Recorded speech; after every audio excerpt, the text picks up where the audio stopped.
आप सभी का फिर से स्वागत है। इस लेक्चर से हम स्टार्ट करने वाले हैं टेंजेंट्स एंड नॉर्मल। टेंजेंट्स तो आपको पता ही है किसी कर्व का क्या होता है। टेंजेंट हम काफ़ी टाइम से पढ़ रहे हैं। मान के चलो ये कर्व है, इसके किसी पॉइंट पे टेंजेंट क्या होता है, जो ठीक इस कर्व को टच करता है उस पॉइंट पे। ठीक है, तो जैसे ये इस कर्व पे टेंजेंट हो गया। टेंजेंट के बाद जो नई चीज़ है वहाँ पे वो है नॉर्मल। नॉर्मल भी वही होता है, सिर्फ एंगल 90 डिग्री हो जाता है। मतलब एक लाइन और देख लीजिए ऐसे में, जो इसी पॉइंट से जा रही हो और जो हमारा टेंजेंट है इससे 90 डिग्री का एंगल बना रही हो।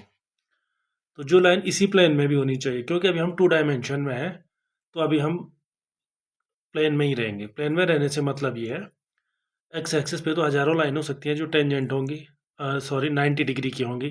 कैसे? क्योंकि मैथमेटिक्स में हम कई डायमेंशन में काम करते हैं। जैसे Z axis one of them, एक तो उनमें से क्या है, जेड एक्सिस भी एक्स पे नॉर्मल होती है। और अगर हम nth डायमेंशनल स्पेस लें तो बहुत ज़्यादा हो जाएंगी। अभी हम केवल प्लेन में ही काम करेंगे और एमएससी में हम 3 डायमेंशन में भी काम करेंगे। तो अभी के लिए टेंजेंट का मतलब वही जो हमेशा से होता आ रहा है, जो टच करता है केवल। और नॉर्मल का मतलब जो इसी प्लेन में भी है और जो ये टेंजेंट लाइन है इससे 90 डिग्री का एंगल बना रही इसी पॉइंट पे। पॉइंट भी सेम होना चाहिए। ये लाइन भी हो सकता है 90 डिग्री बनाए। जो ये लाइन मैंने अभी अभी खींच ली है, ये लाइन भी 90 डिग्री बना सकती है।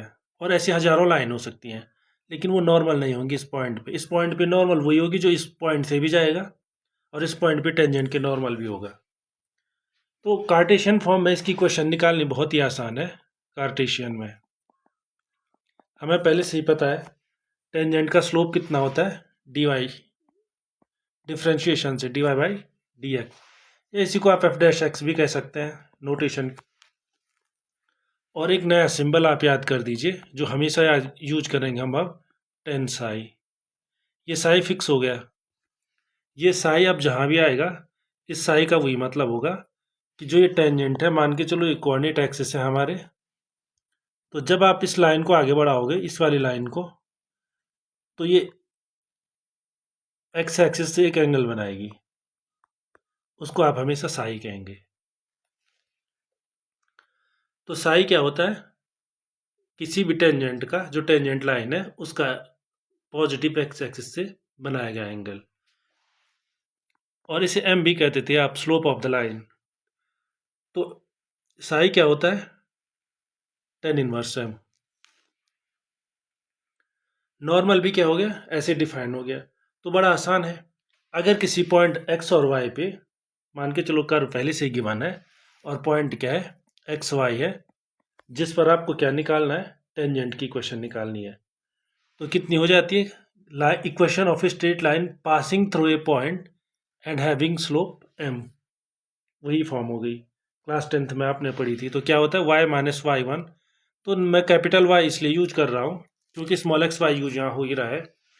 तो y minus y one equal to m x minus x one. M means d y by d x या एफ डैश एक्स जो आप कहें। तो f dash x, x minus x one. तो किसी जनरल पॉइंट पे एक्स वाई पे जो है लाइन, जो टेंजेंट है, टेंजेंट लाइन है, उसकी इक्वेशन ये होती है। तो नॉर्मल की कितनी होगी, सेम टू सेम। नॉर्मल का स्लोप कैसे निकलता है? अगर किसी लाइन का स्लोप एम है तो इसके नॉर्मल की स्लोप कितना हो जाएगा, -1/m। तो नॉर्मल की इक्वेशन कितनी हो जाएगी,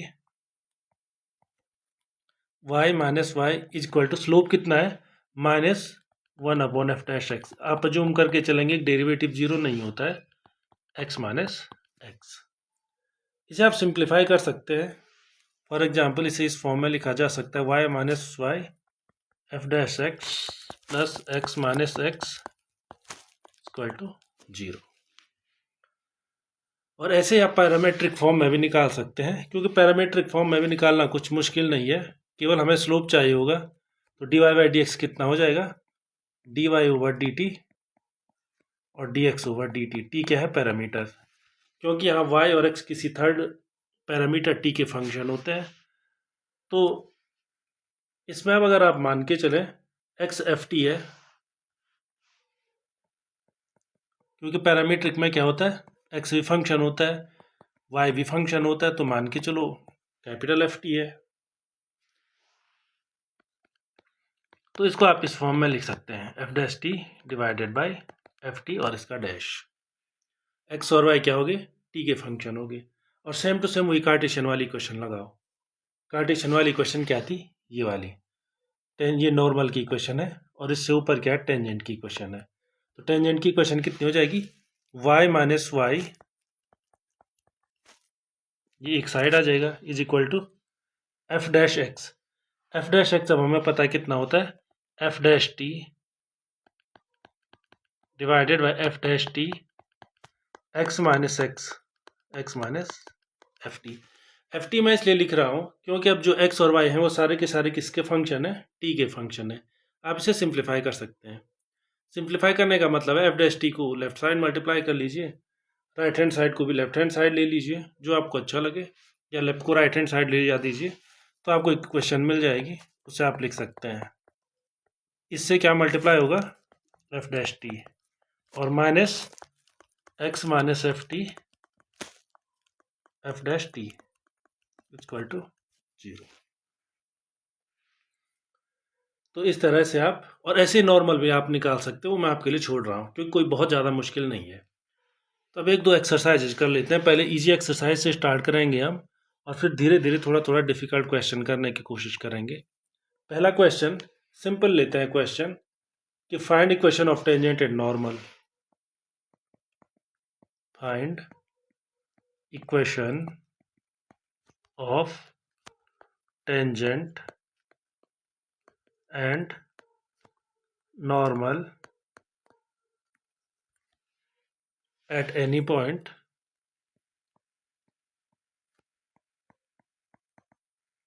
एनी पॉइंट मतलब जनरल पॉइंट, एक्स वाई कह दीजिए उसे, ऑफ द कर्व। कर्व क्या है, x upon a plus y upon b is equal to 1, लेकिन छोटे चेंज के साथ इतना चेंज, सबकी पावर m। इनमें से एक दो चीज़ें तो हमारे लिए फेमस है ही, m इक्वल टू 1 हो तो x upon a plus y upon b equal to 1, famous equation है हमारे लिए। 2 है अगर x square upon a square plus y square upon b square equal to 1, वो भी थोड़ा फेमस है। और 3 से थोड़ा कम फेमस है हमारे लिए, हमने पढ़ा नहीं है। पर चलिए हम जनरल के इसमें निकाल रहे हैं इक्वेशन ऑफ टेंजेंट।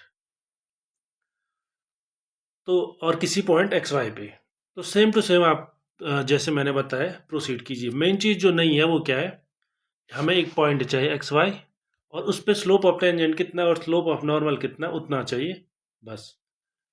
तो कीजिए, सबसे पहले आप क्या कर दीजिए, डिफ्रेंशिएशन कीजिए। तो डिफ्रेंशिएशन कीजिए,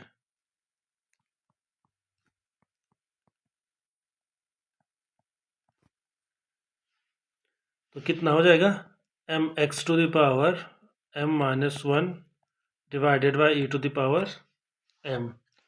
same to same m y to the power m minus 1 और डिवाइड हो जाएगा ही b to the power m constant है, और साथ ही में एक एक्स्ट्रा चीज़ जो आएगी वो डी वाई और डी एक्स आ जाएगी इज इक्वल टू 0। सिंप्लीफाई कीजिए इसे, तो डी वाई डी एक्स आपको स्लोप ऑफ द लाइन मिल जाएगा। सिंप्लीफाई करेंगे तो कितना हो जाएगा, एक तो माइनस साइन आ जाएगा, b to the power m ऊपर आ जाएगा, a to the power m नीचे आ जाएगा, और साथ ही में y की to the power m minus 1 है वो नीचे आ जाएगा, और x to the power m minus 1 ऊपर चला जाएगा।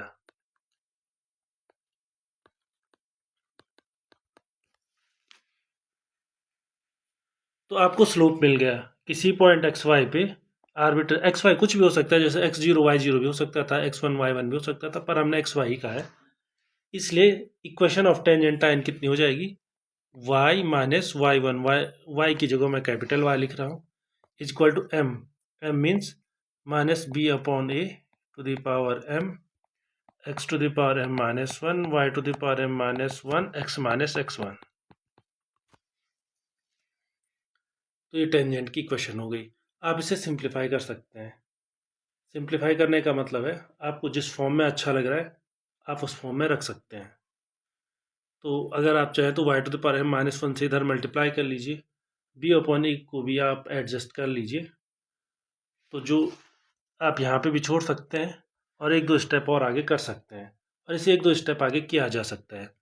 फॉर एग्जाम्पल y को y to the power m-1 से मल्टीप्लाई कर दो, y to the power m-1 होगा, साथ साथ ही में e to the power m भी आएगा इसके साथ, जैसे इधर भेजेंगे आप, साथ ही में e to the power m small y to the power m हो जाएगा, जैसे हम लेफ्ट हैंड साइड भेजेंगे।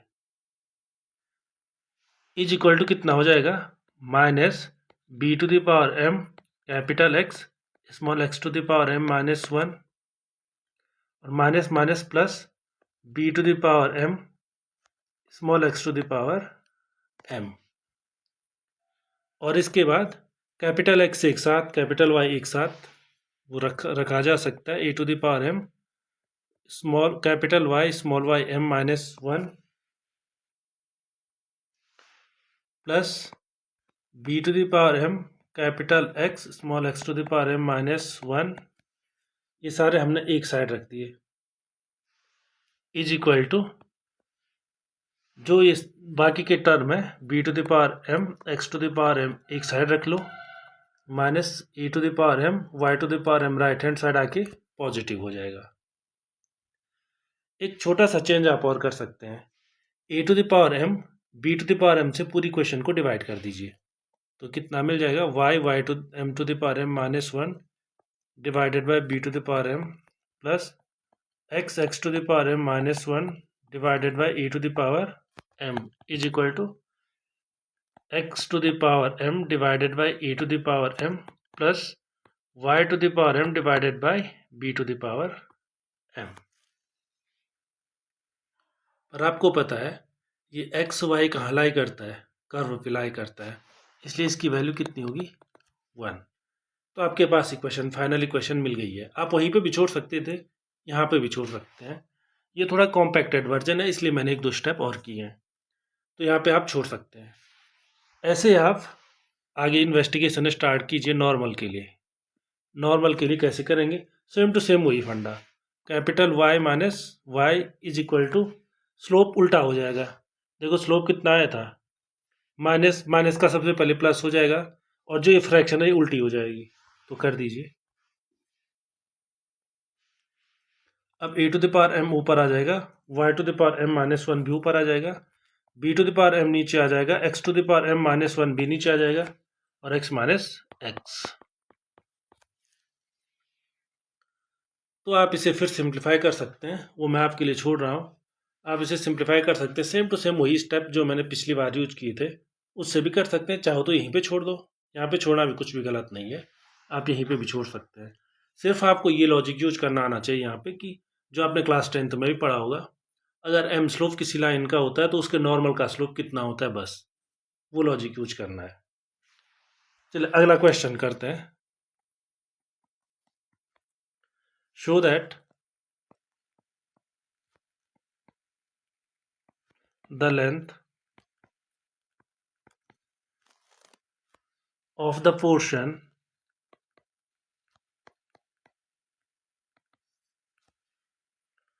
of the tangent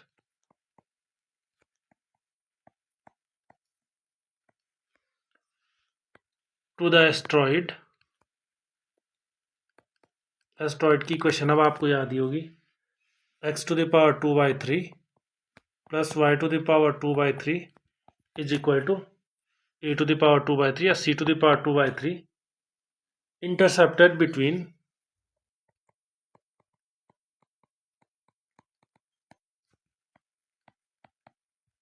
between the coordinate axis is constant, the axis लिख रहा हूं मैं is constant। मतलब आप किसी भी पॉइंट पे एक टेंजेंट खींच दीजिए एस्ट्रॉइड के, अब वो एक्स एक्सिस को भी मीट करेगा कहीं ना कहीं पे, वाई एक्सिस को भी मीट करेगा, तो जब मीट करेगा दोनों को तो उसकी एक लंबाई होगी, क्योंकि एक्स एक्सिस से वाई एक्सिस दोनों को इंटरसेक्ट कर रहा है तो उन पॉइंट के बीच की कोई ना कोई डिस्टेंस तो होगी, तो उसकी लंबाई हमेशा कांस्टेंट रहेगी। तो अगर आप समझ गए अच्छी बात है, नहीं तो मैं एक सीधे फिगर से समझाने की कोशिश करता हूँ। हमारा एस्ट्रॉयड दिखता कुछ कुछ ऐसा है, ठीक है, ये वाला एस्ट्रॉयड। इसमें आपको पता है जब हम जो है पैरामीट्रिक में कन्वर्ट करते हैं तो दोनों जगह ए आता है, a cos cube t b sine cube t, इस टाइप का आता है। बी नहीं आता है, बी और ए दोनों इक्वल होते हैं। तो इसमें क्या होता है, ए और ए इक्वल होता है। तो क्वेश्चन में क्या पूछा गया है, किसी पॉइंट पे टेंजेंट निकालो पहले। तो एक लाइन खींच लेता हूँ मैं। तो ये टेंजेंट है किसी भी एक पॉइंट पे, तो मान के चलो इस पॉइंट पे टेंजेंट है।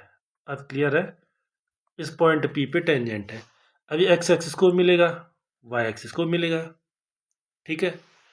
तो मैं थोड़ा कलर चेंज कर रहा हूँ। जो ये लाइन है, जो इस लाइन की लेंथ है, ये हमेशा कांस्टेंट रहेगी। कांस्टेंट मतलब अगर आपने पॉइंट बदल भी दिया, मान के चलो ये पॉइंट कैपिटल ए है और ये पॉइंट कैपिटल बी है, तो ए बी की लेंथ उतनी ही रहेगी। मान के चलो अब आपने पॉइंट बदल दिया, अब दूसरे पॉइंट पे आपने टेंजेंट ले लिया।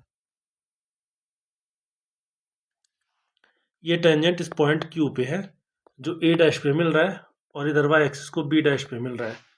तो ए भी उतनी होगी जितनी ए डैश बी डैश होगी। मतलब वो लेंथ फिक्स रहेगी हमेशा।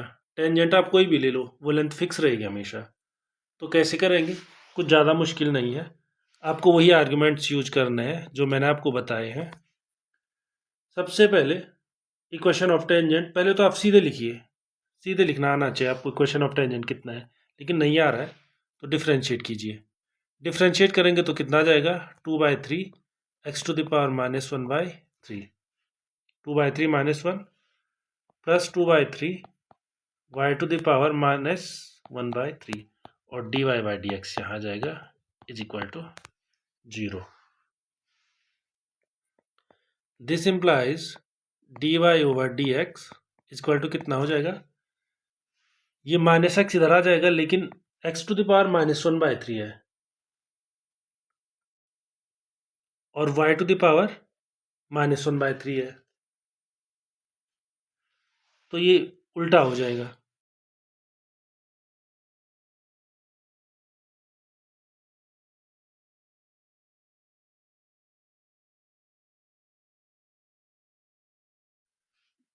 इसलिए आप ऐसा कर सकते हैं कि सीधे फाइनल आंसर भी लिख सकते हैं, सीधे ऊपर ही लिख लीजिए, क्योंकि उसने उल्टा हो जाना, y टू द पावर 1/3 ऊपर आ जाएगा और x टू द पावर 1/3 नीचे चला जाएगा। और एक साइन नेगेटिव भी रहेगा क्योंकि आपने इसको इधर से उधर भेजा है। तो ये dy बाई डी एक्स इसके लिए हो गया। dy बाई डी एक्स निकल गया तो लगभग लगभग हो ही चुका है क्वेश्चन। इक्वेशन ऑफ टेंजेंट कितनी होती है, y - y1 is equal to m y upon x to the power 1/3 x - x1। अब इसके इंटरसेप्ट क्या होंगे, एक्स एक्सिस पे कहाँ पे मिलेगा, ये एक्स एक्सिस पे वहाँ पे मिलेगा जहाँ पे कैपिटल वाई 0 होगा, और वाई एक्सिस को वहाँ पे मिलेगा जहाँ पे कैपिटल एक्स 0 होगा। तो यहाँ पे आप लिख सकते हैं tangent meets x axis at capital y is equal to 0। तो कैपिटल वाई 0 हो गया तो क्या मिला, -y is equal to -y upon x to the power 1/3 x - x। इसे आप सीधे सिंप्लीफाई कर सकते हैं। ये y इधर आ जाएगा जो स्मॉल x है, और ये y टू द पावर 1/3 भी कैंसिल हो जाएगी, माइनस से माइनस भी कैंसिल हो जाएगा। लेकिन एक स्टेप मैं और कर रहा हूँ, x टू द पावर 1/3 आ जाएगा मल्टीप्लाई होके यहाँ, y टू द पावर 1/3 उसमें से कम हो जाएगी क्योंकि y to the power 1/3 divide में आएगा, तो y टू द पावर 2/3 बच जाएगा is equal to capital X minus small x। इसको आप लिख सकते हैं capital X is equal to small x plus x to the power 1/3 into y to the power 2/3 is equal to small x to the power 1/3 common है, उसको बाहर भेज दीजिए। तो small x to the power 2/3 पहले में बच गया, small y to the power 2/3 दूसरे में बच गया, और जो इसका सम होता है वो होता है small a to the power 2/3 या small c to the power 2/3, जो भी एस्ट्रॉइड की क्वेश्चन में गिवन है। तो हमारे पास एक एस्ट्रॉइड की क्वेश्चन में स्मॉल a है, उसी को यूज कीजिए, x to the power 1/3 small a to the power 2/3। इसका मतलब जो ये टेंजेंट लाइन है ये एक्स एक्सिस को कहाँ पे मिलती है, जहाँ पे कैपिटल एक्स की वैल्यू या एक्स कोऑर्डिनेट की वैल्यू कितनी है, x to the power 1/3 a to the power 2/3। Same to same, same logic. Tangent meets y axis at,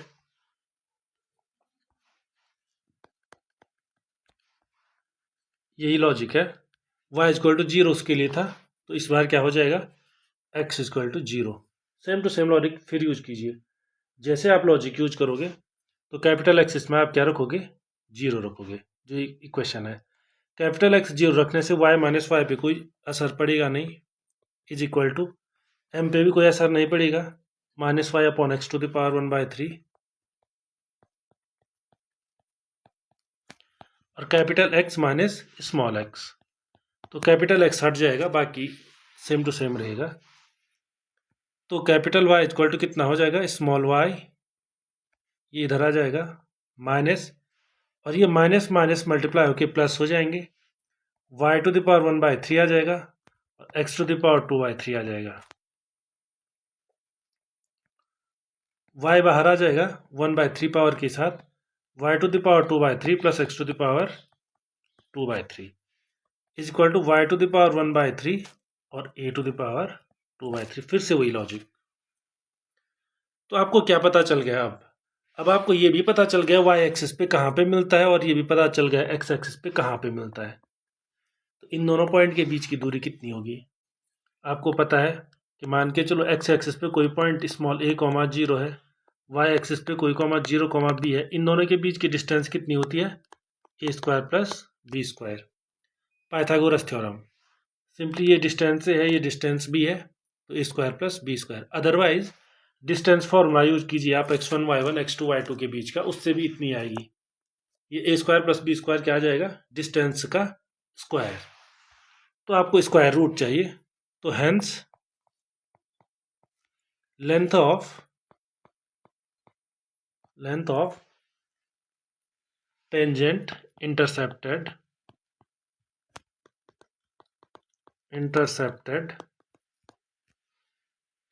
between the coordinate axis, between axis लिख रहा हूं मैं, कितनी हो जाएगी, स्क्वायर रूट ऑफ इसका स्क्वायर, तो y to the power 2/3 a to the power 4/3 plus इसका square x to the power 2/3 a to the power 4/3, ये हो जाएगा। आप इसे सिंप्लीफाई कर सकते हैं, और करना पड़ेगा आपको। क्यों करना पड़ेगा, क्योंकि इसमें x और y आ रहे हैं और क्वेश्चन बोल रहा है वो कांस्टेंट होता है। तो इसलिए अब आप क्या कर लीजिए, a to the power 4/3 common है, उसको कॉमन ले लीजिए, a to the power 4/3 common, बचा क्या, x to the power 2/3 plus y to the power 2/3। और इसकी वैल्यू कितनी होती है, small a to the power 2/3 square root of a to the power 4/3 into a to the power 2/3। अब आपका answer free हो चुका है, जो भी वेरिएबल है उनसे फ्री हो चुका है, ये कांस्टेंट है। आप इसे सिंप्लीफाई कर सकते हैं, ये फिर से a आ जाएगा। तो जो a डिस्टेंस आई है ये फाइनल आंसर है। आप यहाँ पे इसलिए छोड़ सकते हैं क्योंकि क्वेश्चन में पहले से ही गिवन है या पूछा हुआ है कि जो डिस्टेंस है वो कांस्टेंट ही रहेगी। तो कांस्टेंट ये आ ही चुका है क्योंकि इसमें कहीं कोई वेरिएबल है नहीं। वेरिएबल नहीं होने के कारण ये आंसर भी एक्सेप्टेबल है और हमारा क्वेश्चन यहीं पे डन हो जाता है। चलिए एक और एक्सरसाइज करते हैं। If the tangent at x0 y0 to the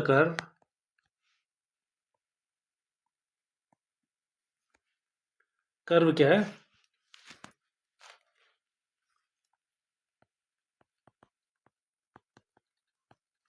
x³ plus y³ equal to a³ meets the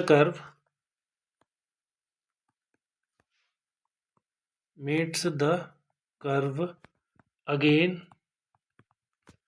at x1 y1 then prove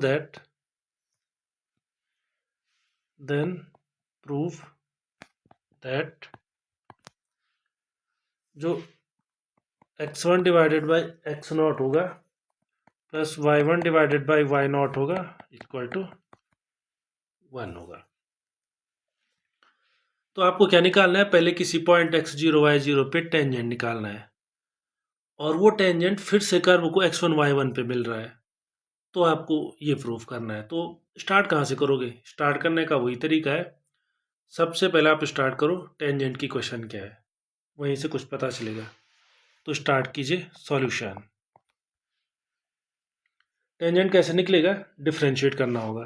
तो डिफरेंशिएट जो करना है क्वेश्चन आपके सामने पर है, कितना हो जाएगा 3x² plus 3y² dy/dx is equal to 0। इसका मतलब डिफरेंशिएशन डेरिवेटिव कितना आ जाएगा, -x² अपॉन y²। इसलिए इक्वेशन ऑफ टेंजेंट कितनी हो जाएगी, इक्वेशन ऑफ टेंजेंट। इस बार आप सबसे पहले काम कर लीजिए, ये किसी जनरल पॉइंट पे टेंजेंट आया हुआ है, ठीक है। आप पर्टिकुलर पॉइंट x0 y0 पे टेंजेंट निकाल सकते हैं, क्योंकि हमें उसी पे निकालना है। देखो, if the tangent at x0 y0, तो जो ये स्लोप मिला है आपको किस पे मिला है, जनरल पॉइंट पे मिला है, ये ध्यान रखना। तो इक्वेशन ऑफ टेंजेंट में जो स्लोप होगा वो पर्टिकुलर पॉइंट x0 y0 पर होगा। तो कितना हो जाएगा, y minus y0 is equal to m।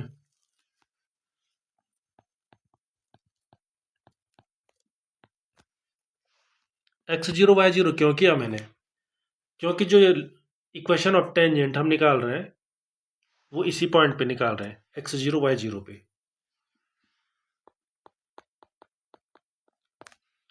बाकी पूरा सेम रहेगा। तो इसको आप थोड़ा सिंप्लीफाई कर सकते हैं। तो सिंप्लीफाई कैसे करेंगे, सीधे इनको आपस में मल्टीप्लाई कीजिए, जो भी रूल होता है उस रूल के हिसाब से। तो कितना हो जाएगा, y0² minus y0 cube is equal to minus x0² x plus x0 cube. पिछली बार की तरह एक टाइप की टर्म एक साइड रख लीजिए, y0² y plus x0² x is equal to x0 cube plus y0 cube. और आपको पता है जो ये कर्व है x0 cube plus y0 cube उसी का पॉइंट है इस कर्व का, इसलिए इन दोनों के क्यूब का सम कितना हो जाएगा, a क्यूब हो जाएगा। तो टेंजेंट की इक्वेशन क्या मिल गई आपको, x0² या x0² x plus y0² y is equal to a cube. ये है equation of the tangent, ax plus by equal to c की फॉर्म का। लेकिन गिवन है, गिवन क्या है, meets the curve again at x1 y1, मतलब ये लाइन फिर कर्व को इस पॉइंट पे मिलती है, मतलब ये लाइन इस पॉइंट से फिर से पास होती है x1 और y1 से, मतलब x1 y1 इस इक्वेशन को सेटिस्फाई करेगा। सिंस लाइन 1, इसको मैं 1 कहूँ अगर, पासेस थ्रू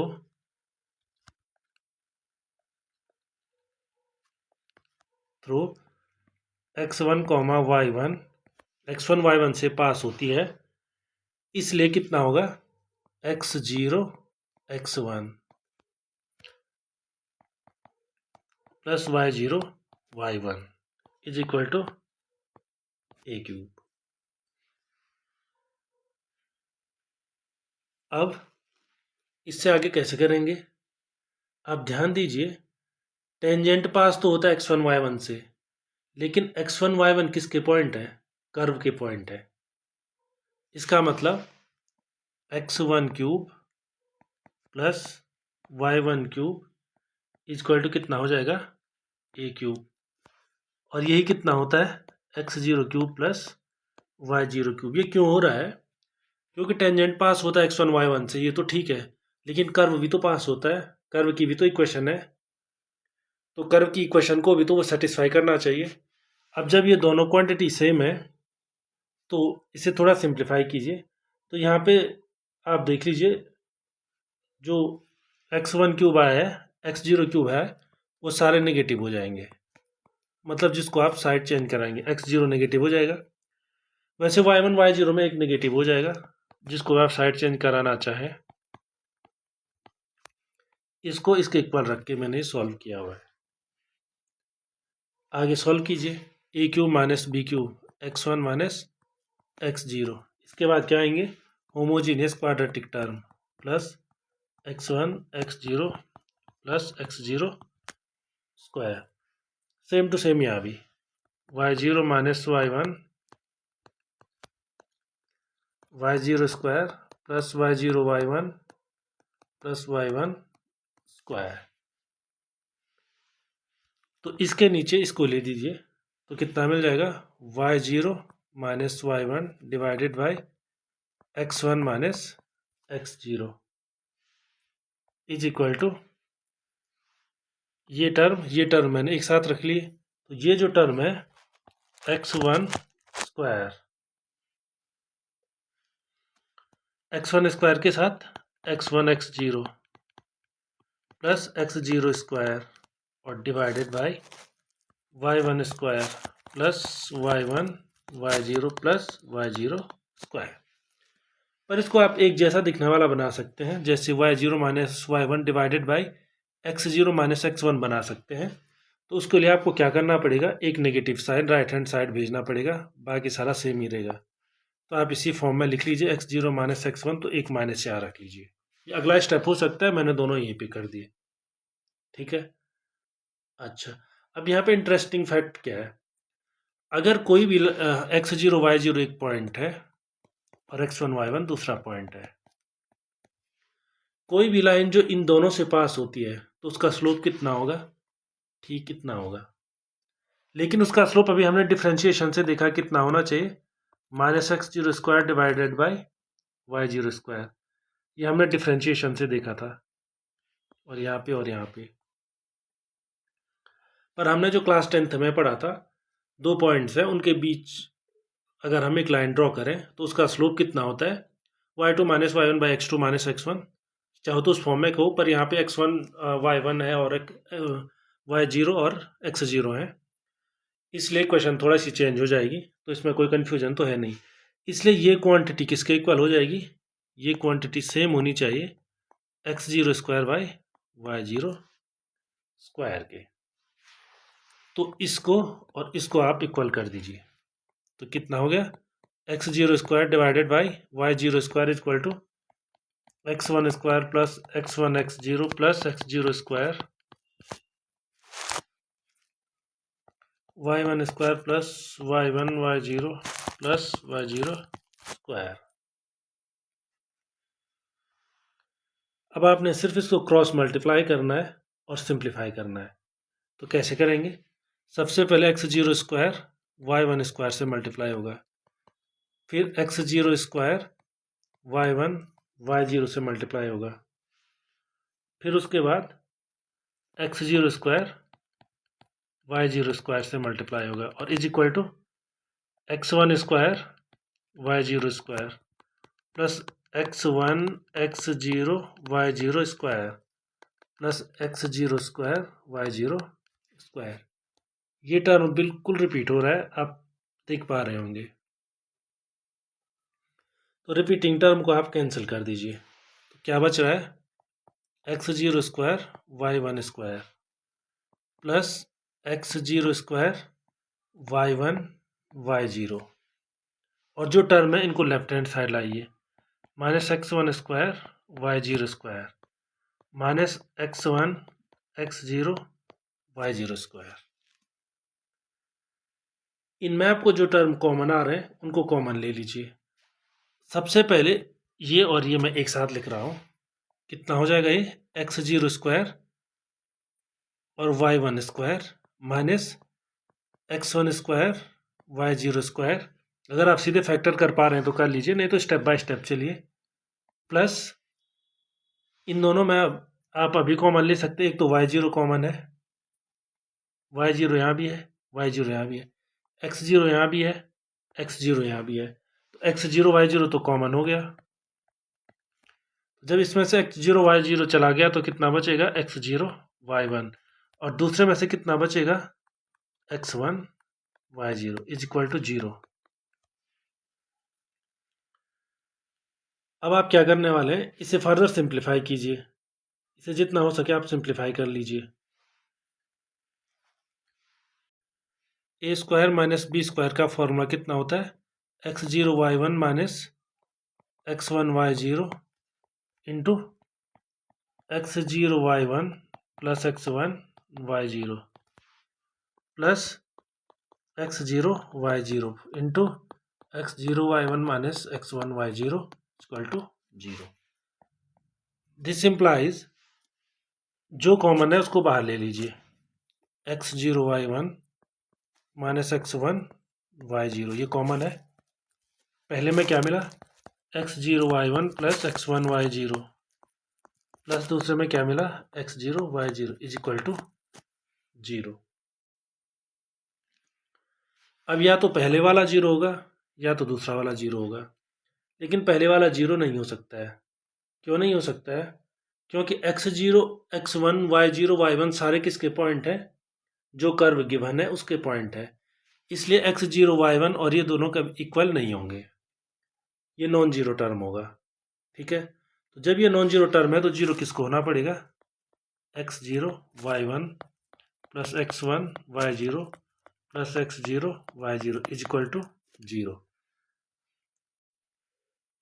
इससे आगे आप क्या कर लीजिए, x0 y0 से आप डिवाइड कर लीजिए, जैसे करेंगे तो y1 divided by y0 plus x1 divided by x0 plus 1 is equal to 0। 1 को आप दूसरी साइड भेज सकते हैं। तो यही आपका क्वेश्चन है, यही आपको प्रूफ करना था। तो आप देखिए ये क्वेश्चन था, यहाँ पे इज इक्वल टू 1 है तो इक्वल टू -1 होना चाहिए था, या हो सकता है मैंने यहाँ पे कहीं पे कैलकुलेशन में -1 मिस कर दिया हो, तो आप वो चेक कर दीजिए, क्योंकि वो कोई बहुत बड़ी चीज़ नहीं है। अगर -1 मैंने कहीं पे यहाँ पे कॉमन निकालते समय या एडिशन सब्ट्रैक्शन करते समय छोड़ दिया हो तो उसे आप एडजस्ट कर लीजिए, अदरवाइज आप वहाँ पे -1 ऐड कर लीजिए।